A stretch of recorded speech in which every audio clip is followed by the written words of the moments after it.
community leader here for the Generate Facebook community and the Generate series. And today I'm super excited to be interviewing the one, the only Garrett Adkins.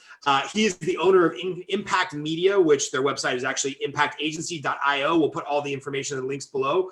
But Garrett is what I would call like a big boy marketer. Like he lives, breathes, sleeps, eats, and super geeks out on all things social media, marketing, building your tribe in an online manner. And so I think that's the direction we're going to go, right? A lot of people are joining our Generate tribe for the first time. Maybe this is actually their first experience of having a tribe online that they're trying to learn something from. So Garrett, what did I miss? What's the 60-second Reader's Digest version on your life and how you got into all this craziness of social media marketing and what have you? Yeah, so thanks for the intro, first and foremost. Growing up in West Virginia, I'm surrounded by an amazing community, amazing people, amazing sense of community, but I was always looking for something a little bit more, I would say, in the realms of, self-development, alternative news, just like different mindsets in general. And it was at a young age that I started finding these blogs and websites and content creators that were just like opening my mind to so many different possibilities and so many different ideas that at that moment I thought, okay, not only can I actually use this tool to reach, millions and millions of people, and affect people the way that I was being affected at that time, but also I could use these entrepreneurial skills that I was, selling CDs out of my locker in middle school, and I was, making rival shirts for the opposite high school team, and I was, I was also importing on eBay and importing from China and selling on eBay. So I was doing a lot of entrepreneurial journeys and have always had the entrepreneurial bug. But I thought, okay, this is great that I actually align it with something that's impactful, and also have the freedom to work anywhere on projects that truly light me up. Because if we're going to spend, as entrepreneurs and, hustlers in this community that I know you're creating, we're going to be spending 40, 50, 60, 70, 80 hours a week, sometimes on our dreams. So I want to make sure that's aligned with something that will actually motivate us and keep us focused in the morning. And when it comes to the conversation of community and movement building, that's like really the long lasting, sustainable approach to it. And not just seeing these interactions just as one-off customer purchases, but really creating what Kevin Kelly calls your 1,000 true fans model. So essentially, no matter what crazy idea, crazy niche, crazy product that you have in mind or that you might think is crazy, there is so many people out there that you can find your tribe, and they're going to buy from you again and again and again, and really shout your names from the rooftop if you're able to create that, really genuine, authentic connection.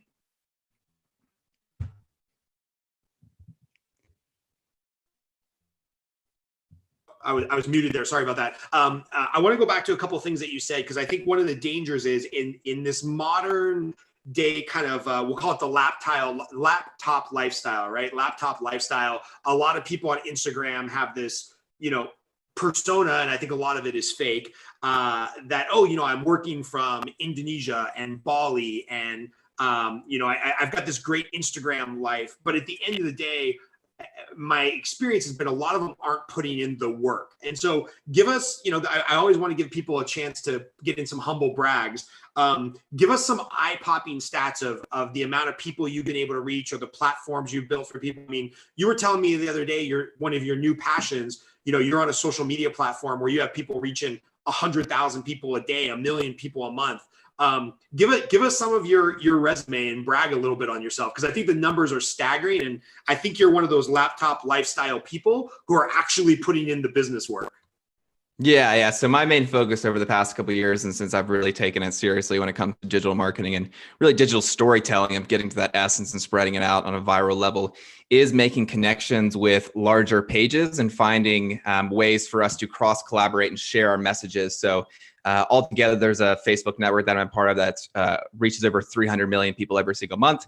So we're able to, really strategize a viral message, craft it in a way that, the first 3 seconds pop out on Facebook, that you have the subtitles built in, because 85% of people don't turn on their volume whenever they're scrolling. And then we get it distributed across this viral network. So we're always looking at different ways that we can growth hack organically to really get more eyeballs on the missions, messages, and clients that we work with. A few of the clients we've worked with is Gary Vaynerchuk's personal brand and VaynerMedia. So helping him actually, get his videos, which are already great, onto more pages. So, and if you think about it, any of these really viral pages, viral influencers, if you look deeply, it's not just a stroke of luck, because they're going viral again and again and again. They know this process of how to make a viral video. And they have these different pods or influencer networks like I'm describing, where they help each other uplift that messages. So that's one of the main focuses for us when it comes to Facebook and content production. And as you were saying, when it comes to reaching 100,000 people in 30 days, that's specific to a new product that we've been building, which is Pinterest growth hacking. So it's a very exciting platform, because as Facebook and Instagram become more and more pay to play, and organic is harder to lift up unless you're doing like really deep growth hacking like we discussed, or using paid ads, which is still great. There's a lot of benefits to that. The organic reach on these different platforms is just becoming more difficult. And what I love about Pinterest is that we've been able to hack it in a very fast way, using keywords, using content. And every single pin, which is a piece of content, is directly linked to a blog post or to a podcast episode or to a free offer. So Pinterest is actually encouraging people to leave the platform and get their eyeballs on your content. So that not only does the ripple of impact by you reaching a lot of people, but it's also the other ROI of return on investment, which, we need to be a sustainable business. We need people, actually checking out, actually becoming customers. So yeah, we've been able to do that very powerfully on Pinterest. And I think it's very, under leveraged and undervalued in a lot of circles, because, it sits like the 3 or the 4 underneath, Instagram and Facebook and YouTube, but it's not as, people aren't using it as much, and the competition is way less, but the opportunity to massively grow in a short amount of time organically, and also get real clicks to your websites that's sustainable, because it's a search engine and the post life isn't 24 to 48 hours on Instagram. These posts that you're putting up will generate clicks for, years to come if you do it correctly. So those are the brags.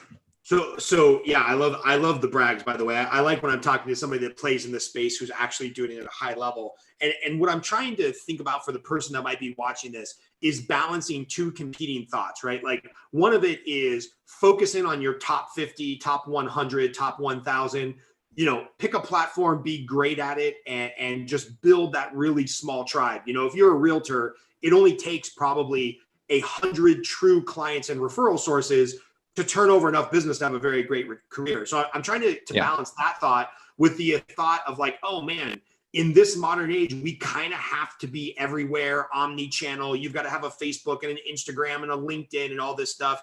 And what do you recommend to the small business owner, the entrepreneur, the standalone realtor, the standalone baker? Like what do they do? Do they try to be everywhere and be all things to all people? Do they pick one on it? Like, I think entrepreneurs and salespeople are really confused. They're like, I dabble a little over here on LinkedIn, and then I make a Facebook post, but maybe none of it's really strategic. You know what I mean? So what do you say to that small business owner? Like, what's their game plan?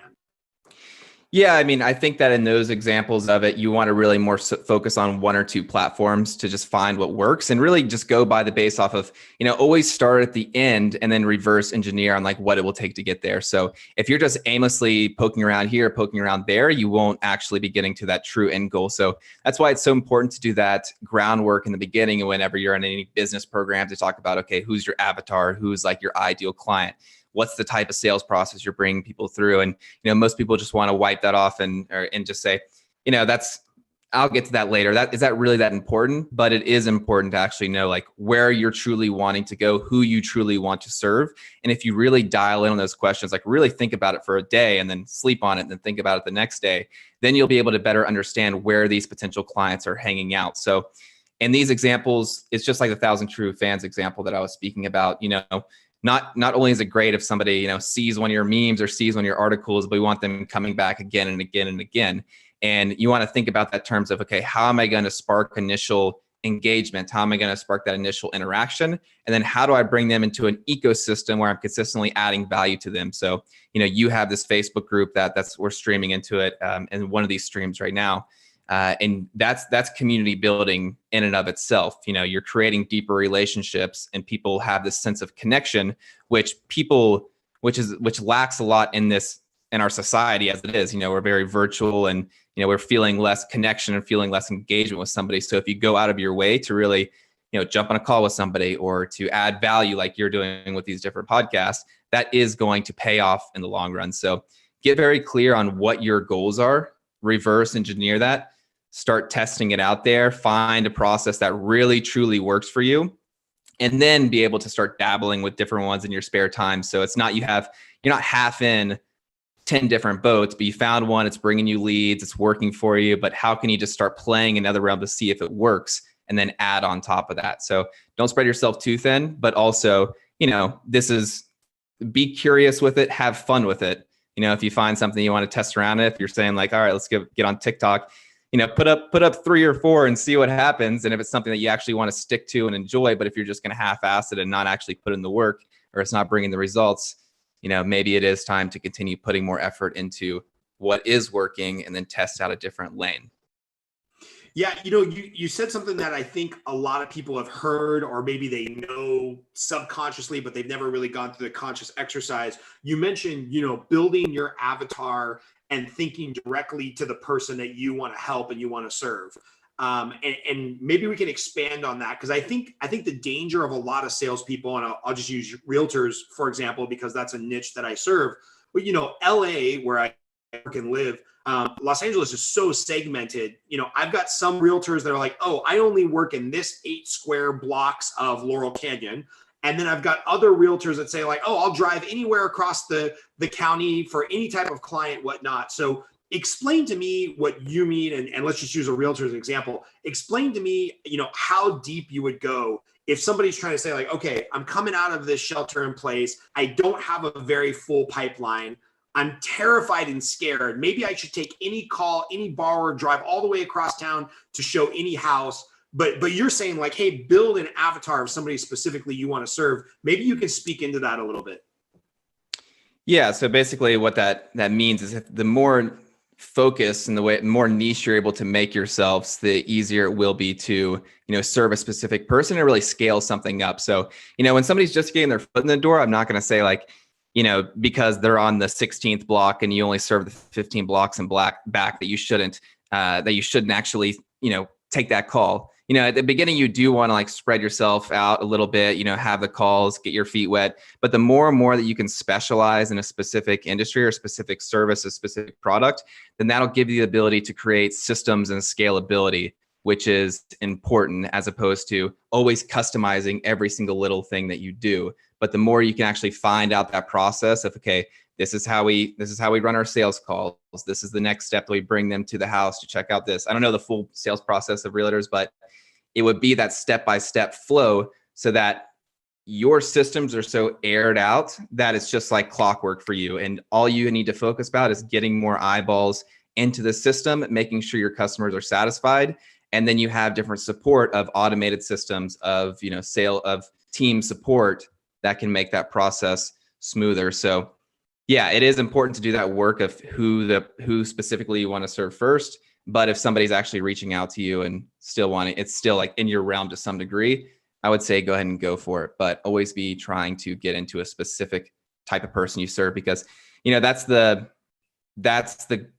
beauty of being an entrepreneur, being a freelancer, or running your own business, is that you get to choose who you serve and how you serve and what that relationship looks like, just as much as somebody gets to choose you to actually provide that service. Yeah, and this is beautiful. This kind of all dovetails together because you have the technical knowledge of seeing how things work on the back end with going viral and with keywords and whatnot. So even if you don't know the specifics, because this is not necessarily the lane you're playing in right now, I have to imagine you would have some thoughts on this idea of, if I'm a brand new realtor and I'm putting out there like, hey, I'm a realtor, I help people buy and sell houses, versus if you're a brand new realtor or you're coming out of this pandemic without a lot of business and you say, hey, I'm a realtor, I specifically service, women who are recently divorced and are looking to start over with a new home as a single mom, or I specifically, serve people that are relocating because they work for a tech company and I used to work for a tech company. And so now I know the stress you're going through. Let me take away the stress of finding a new house. How much more relevant is it for organic search, for targeting, for, just being memorable when you really dive into a niche in that realtor example versus like, I'm all things to all people? Like, how does that translate on social media and kind of our psyche? Yeah. So to break that down of what you're asking, it's kind of like, how do we actually word ourselves and how do we actually use a common vocab to have that really stick and be known as that specific person? So, one of the exercises that I like to do when it comes to specifically LinkedIn profiles is I help X do Y through Z. So it's kind of like using that of like, I help, recently divorced partners find new homes through your process. And the more that you're able to kind of really hone in on that, then people can actually see themselves in that situation. And that's what really kind of like, makes more of a realistic example where somebody can tap into and see themselves in those shoes. So the more that we're able to get specific with it, because, we're living and breathing in this industry. So what might seem common to us is actually extremely foreign to somebody else who's coming into it. So the more we can break it down and the more simple that we can get and the more clear that we can get with how we add value, the more specific we can do that, the more valuable it's going to be with it, is what I would say. I think like a lot of people are, having offers out there and they think that they're being clear with it, but a lot of people just don't know exactly what you do. But if you can stay consistent on, I do X through Y through Z, and you keep saying that same mantra, and it's very clear to people as they come across your website, as they come across your social media, as they come across your, blog, your website, etc., then that's going to stick. And whether it's them that need it at that exact moment, or it's a friend of a friend, or they might not need you in that exact moment, but you're planting a seed that in 30, 60, 90 days, somebody will come back around and actually, that seed will, blossom as such, and they'll be ready for you at that exact time in their life. Yeah, I love this. And I want to say this again, and we'll make sure we get this kind of in the show notes. I help X find Y through Z.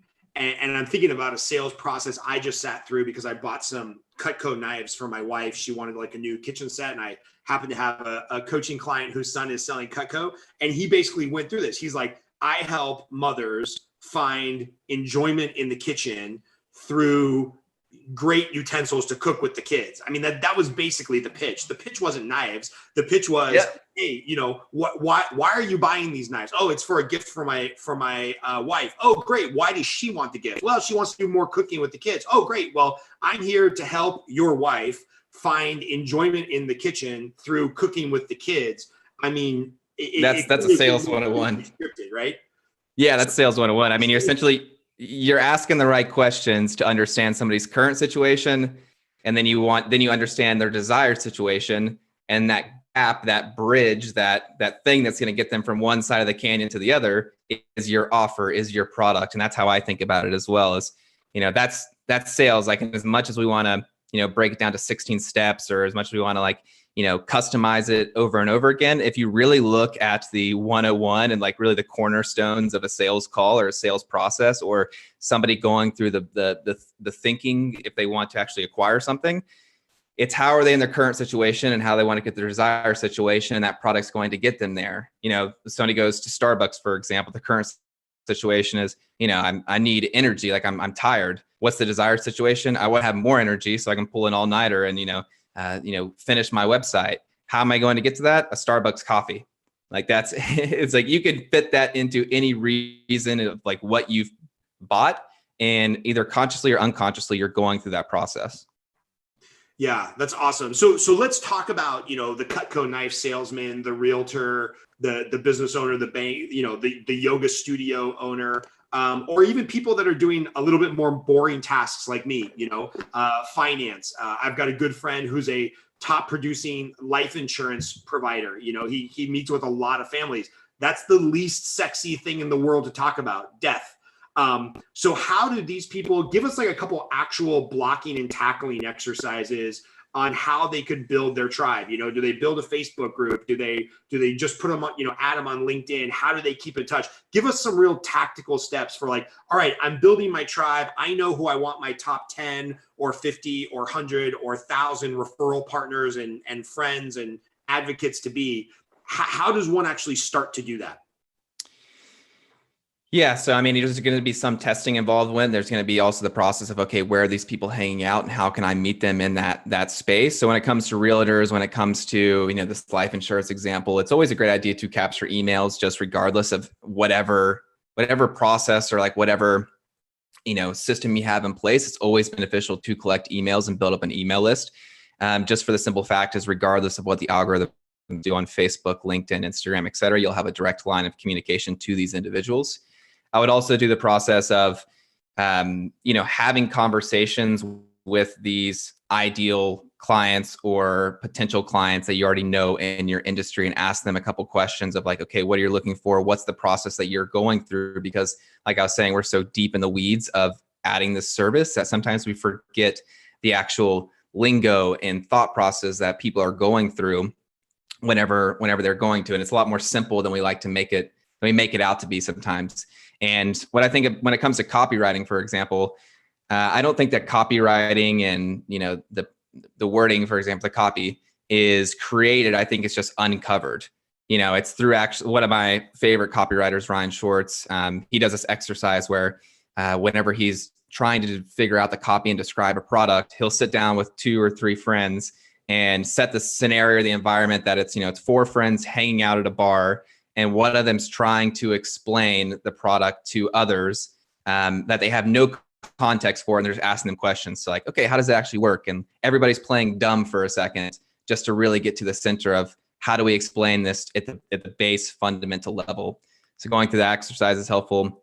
And then creating content and telling stories. So, adding value first and foremost on LinkedIn or Facebook or Instagram in your newsletter, giving people direct tips on the value of this and the what and the why and the how of what you do and the value that it brings. And also telling the stories of other individuals that you've helped. So, the ability to tell stories and examples and how your service has affected other people. So it's like, this person came in, they were recently divorced, for example. It's kind of like an example we've been talking about this past call, is that they were worried, they're consumed, they're in a place of distraughtness, everything when their life was shaking up. We were able to come in, get them a great deal, provide them a house. And now 2 years later, their kids have all friends in all these new schools that they're integrated into. They got a great deal for it. And she's 5 years ahead of paying off the house or the loan or whatever it may be. So that's a great idea because people see themselves in stories. And that's why storytelling is so important as opposed to just like the dry do X, Y, Z. If you can tell it in a real life example, it's a great way to showcase not only your skill sets and the values that you bring, but also, people will see themselves in that without you directly marketing. People can put 2 and 2 together and say, okay, if I want that same feeling, I'm going to reach out to Scott, I'm going to reach out to Garrett because I've seen the results that they've gotten for somebody that sounds amazing. I want to learn more about that specific. So I would say just even the process of, consistency in your content creation, consistency in your direct reach outs, consistency in turning that into a routine of how you are keeping conversations alive and how are you creating deeper relationships and how are you opening up new conversations and new potential leads every single day. Like it should be a habit. And the power of the internet and the power of social media is that we can reach anybody, anywhere, anytime, pretty much. So it's a matter of just honing in onto it and just doing the groundwork. Yeah. So let me pull at that thread a little bit more, and then maybe we'll kind of have this as our last thought. Whether it's mass email out that feels like a one-way conversation, or you're putting stuff out there on, Facebook, Instagram, LinkedIn. What are some ideas for making that a two-way conversation? Because I think what happens with a lot of people is they put out content for a week, a month, maybe a year. For whatever reason, they're not crafting the content in a manner that brings the conversation back to them. And then they're like, well, screw it. I'm just going to give up on this. Nobody responds to my email blasts. I'm only getting limited engagement on my Facebook posts. And then they start to get self-conscious. So give me some ideas about how, if you're willing to put in the work and maybe learn a little bit about copywriting and post several times a day on social media, how do you actually turn that into a conversation that engages people? And now you're getting some back and forth. The best way that I've heard it described to me is, a conversation, whether it's in person like we're doing or on social media, is like a tennis game. You hit the ball back and forth. But what so frequently happens on social media, somebody serves the ball and you just catch the ball. And then it's like over. There's no volley back and forth. So how do we start on social media or email dialogue? How do we start that volley back and forth? And then, maybe we'll end it on there with some contact information if people have questions for you and your agency. Yeah. So, I think the first thing to keep in mind whenever you are creating content or you're starting to get into this line of thought is to, not burn out. So if it's like really thinking to yourself is like, okay, what capacity do I have and how can I stay consistent to it? So I'd rather somebody be posting once a week or sending email once a week or, 2 times a week instead of, and keeping it consistent over months and months and months, as opposed to posting 6 times a day for 5 days and then just, giving up in that moment. So first and foremost, what I like to say to people is like, understand your capacity, understand where you're going to be excited to create content, because regardless of how well you're doing it, if you're not going to stay consistent to it, it's not going to work. So that's like the first commitment, first and foremost, I would say. And then when it comes to actually sparking that conversations, it's great to ask a lot of questions, like genuinely ask for people's feedback, generally like ask for what that is, as opposed to just telling people, an amazing piece of content and then just not leaving them on anything of it. Like make this a mix of not only you adding value, but you also, really sparking people to engage with that. And even in emails, it's kind of like, this is what I thought about it. Okay, what is a situation in your life where it was like this? And really just like ask those specific questions to get it started when it comes to Facebook and also email. And then if you're on Facebook as well, the amazing part is that you can either run groups like you're running right now, or you can find groups and be a part of those groups as well. So, let's say that this people is trying to build a real estate in San Diego, for example, or LA or somewhere that may be. I'm sure that there's different neighborhoods, groups, or, communities already on Facebook that you can join those groups and add value. Obviously read the rules and make sure you're not just like spamming it with like, check out this listing, check out this, but you can add in a great insightful piece of content of like, okay, I know times are uncertain during this. And a lot of people are thinking, okay, I was looking to move. I was looking, what does that mean for me? And then you can just answer it specifically to that community in Facebook groups, whether you run it or you're just adding value to it. But that's another great place to actually kick it off as well. It's not just running it, but also finding already engaged groups of people, influencers or content creators or sites that already have access to these people, and make these strategic partnerships or just add to them if it's an open forum like a Facebook group. Yeah, I got to tell you, anybody who's not taking advantage of the fact that everybody is a little slow and stuck at home right now, one of my favorite authors is Ryan Holiday. He wrote the book Ego's the Enemy and Conspiracy. A friend of mine who's a coach just like cold emailed him and said, "Hey, you're stuck at home. I'm stuck at home. How about we do a webinar? I'll blast my email list and we'll charge them $49." So for $49, I got to be on a webinar call with somebody who's a hero of mine. He delivered like 2.5 hours of value in content. The coach got a huge boost because now he's kind of co-creating with Ryan Holiday, who's a guy who bats way above his average. And then, my understanding, I don't know this for certain, they had a couple hundred people on the call and they just split the revenue. And it's like the coach and Ryan Holiday got to split a couple $1,000, have a great conversation. I feel like I got tons of value, and it's just because somebody put in the work, asked the good question, and just added value to somebody's life. So you can get in front of people right now that you would not have had access to 6 months ago. And I just, if you're watching this, I encourage you to get out there, try to build your community, build your tribe, and make a big ask of somebody that you don't think you could have ever got live, 6 months ago. So I think I'm sitting with you because I can see the smile on your face. Yeah. It's funny because I did the same thing and reached out to Ryan Holiday. Got my first response to him a week ago for a product it's an ancient Roman jewelry company that I'm working with. And, I reached out to him and said, "Hey, let's send you one of these things." I got a response, and he's been a big hero. And I've been a big fan of his work for some time as well. And that process of, reaching out to people and making connections is like been the secret to pretty much all of my success, I would say. Like whatever success I do have, it's through just reaching out to people and taking the time. And one of like my biggest allies recently is a guy named Brendan Kane who wrote 1 Million Followers. And I read it. He takes a different approach to virality. I shot him an email and said, "Yeah, I like what you do over here. I actually do it this way. Thanks for writing that book. It was really cool." And since then, over a year later, we've done multiple deals and stuff together and have worked together on multiple projects. And he's become like a great ally and a great, mentor in many ways, just from reaching out to him and shooting him a quick message. So I am a big proponent of what you just said there, and just wanted to thoroughly agree with that.